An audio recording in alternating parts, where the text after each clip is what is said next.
Hello everyone, my name is Hou Yifan and my Z number is C5124841. Today I will make a presentation of the video reflection for the specialized translation course. I divided my presentation in 5 parts. Firstly, I will introduce my personal background, and then, in the rest parts, I will show you why I feel my background and experience are a good fit for this position in TED. In the first part, I will show you my own experience and background in translation and industry. In 2016, I graduated from the China Henan University of Science and Technology, and I got the bachelor degree in English literature. I'm interested in learning language, and my mother language is Chinese, so I choose to study abroad and focus on the translation and interpreting in both English and the Chinese language. Now I'm currently studying in the University of New South Wales and a postgraduate degree in translation and interpreting.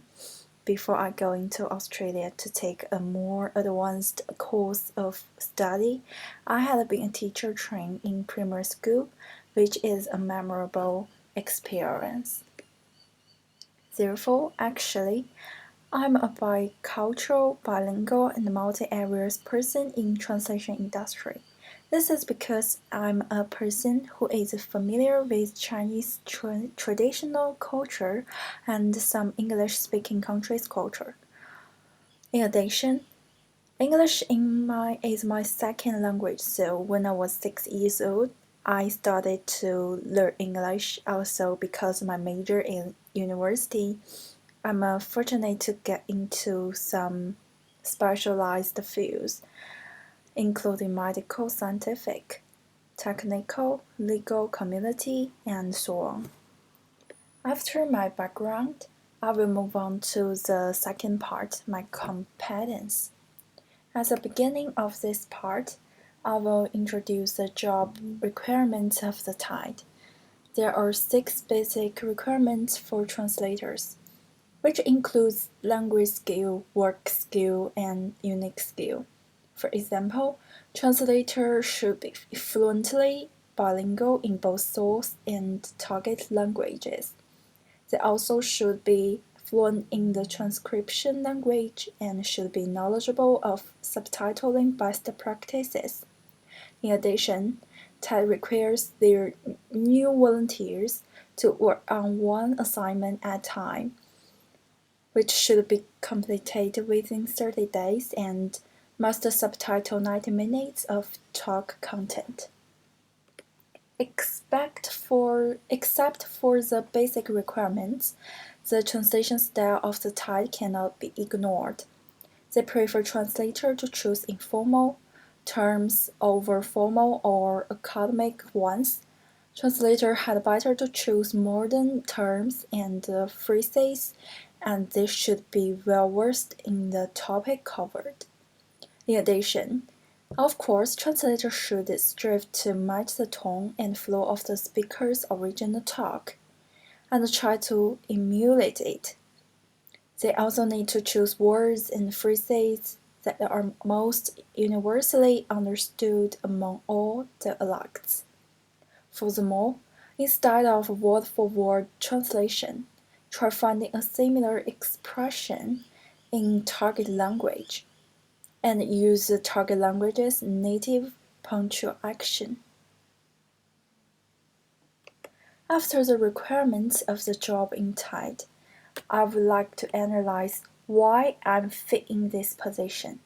First of all, I'm good at analyzing linguistic features, which includes some difficult parts in specialized translation, and in accordance with different types of source tests, I can confidently formulate appropriate translation strategies to translate multimedia content in target language.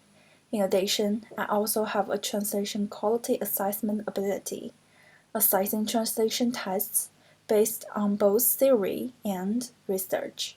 Furthermore, I can develop practical skills in technical writing with a focus on terminology, management, and editing. Finally, I'm also good at acquiring knowledge to successfully translate specialized content in the language services industry. In part 3, I'm focused on my experience in specialized translation. And in this part, I will give you some examples of my translation experience in some specialized areas recently. It involves lecture notes of activity-based costing and management, commercial descriptive tests, pacemaker medical devices, and legal tests. When I did these specialized types tests, I made some problems, and through peer and professors' help, I overcame the most of them. In activity-based costing and management, due to the loss of background knowledge, I have to find some reference on the internet and library. Also, when I met some sentences which is difficult to understand the meaning, I asked my friend who is perfect in this field. I also exhibited it in PowerPoint format. In addition, Chinese and English are not within the same language for family, so some source tests units like grammar, pragmatics, lexicon, style differ too much from the targeted tests, so sometimes it's easy to make mistakes in syntax and grammar. In the test of commercial descriptive test, the most important is the style of the tests. The language in target language should be modified, so direct translation is not appropriate. In addition, there are many glossaries in fluorescent competitor benchmarking, but I can make quite a lot of existing resources in terms of glossaries in both English and Chinese, reference tests, access to online databases, and even corporal and, of course, client organization and even device-specific materials that are provided or easily accessible on the internet. In translation of pacemaker medical device, it's quite challenging because it's too specific in the introduction of the medical devices. But the resources that I have available or that the client can provide for me and the required standards that are necessary for the various topics and tests. This is followed by a source test analysis, as I have just shown the drafting, the translation, and then a dedicated revision phase to ensure quality is remained. So all this process is also the reuse of materials forming my small but useful glossary, a bank of parallel tests, and various online resources and dictionaries. The last example is translation in legal test. This is another challenge work in my experience. The legal test has its own express methods.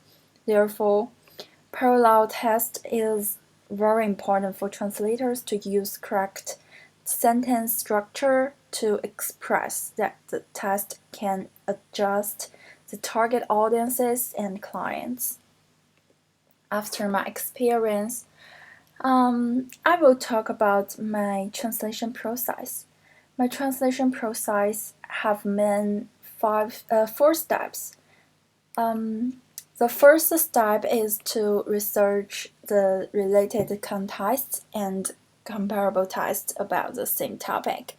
In this step, the analysis of the target reader, purpose, language features is also important. The second step is translation, which needs to use adequate translation techniques, text style, and sentence structure. The next step is revision. It includes two key simultaneous tasks. The first one is monolingual editing, the translation to correct target language errors which focus on language.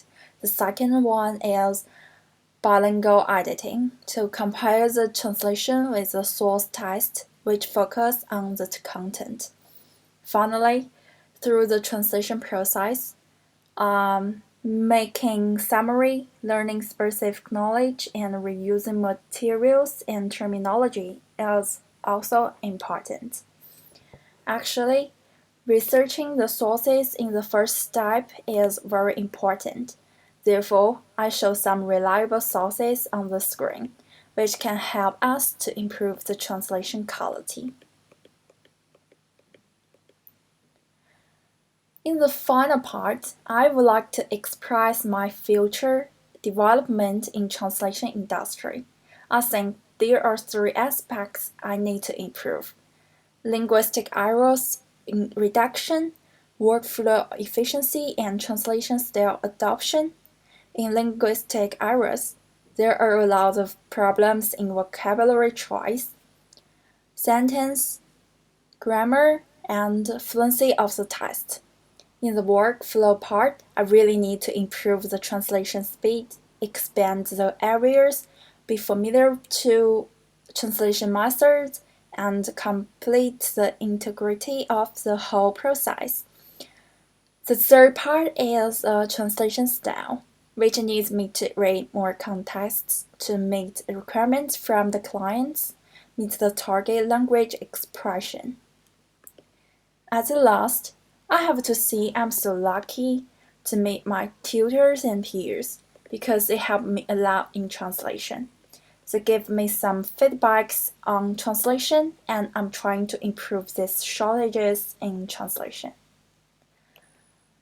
Because the specific knowledge is not sufficient, reading a numerous reference documents on the internet in both languages on specialized topics to expand the knowledge is important. And they check and find the grammatical errors in my translation tests carefully, which improves the accuracy of translation tests. I can self-study online to fix and improve my grammar and syntax. In addition, they put that the feedback of translation tests on Turnitin is important, which is good to improve the translation techniques and methods during learning. Then I had learned to work on improving the speed of my translation, especially being able to analyze the source text, improving accuracy also in my revision. Of course, this will come with time and practice, but these areas that I have opportunity like to focus on now. Peers is also important for translators because peer is a good partner to communicate and exchange precious ideas of the translation. They can encourage each other that avoid getting lost in translation. Along with this, I will maintain continued exposure to specialized tests and topics and prepare for accreditation in translation for the in-house exams and National Accreditation Authority. Alongside this all work, and I will work to reach out to the translation community and expand my professional network and experience with specialized tests. Thank you very much.